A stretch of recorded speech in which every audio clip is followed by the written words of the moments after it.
आज आहे संडे. संध्याकाळचे 6 वाजले की मला काय तर खायची क्रेविंग्स होतात.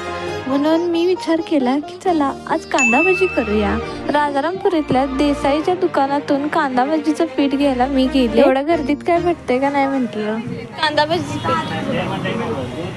हस भेटलं. हे पीठ साध्या बेसन पिठापेक्षा जरा युनिक आहे का कुणास ठाऊक. मग घरी आले आणि सगळ्यात पहिल्यांदा कांदे कापायला घेतले. मी 3 कांदे घेतले.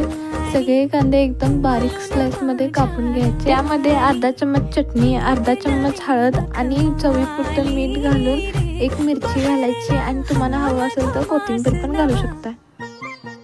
एका तव्यामध्ये तेल गरम करायला ठेवायचं. तेल गरम होईस्तोवर जे आपण मिश्रण केलं होतं त्यात बेसनचं पीठ घालायचं आणि ते एकदम छान प्रकारे पाणी घालून थोडंसं मिक्स करायचं. पाण्याचं प्रमाण जास्त घालायचं नाही आणि ते सगळं मिक्स करून घ्यायचं. गॅसची फ्लेम मिडियम ठेवून फ्राय करून घ्यायचं.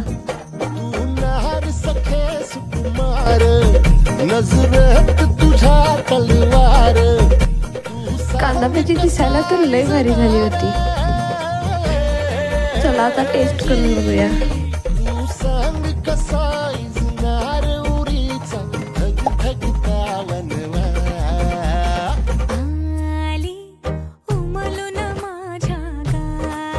आता करा मग कधीतरी घरी ट्राय. बाय.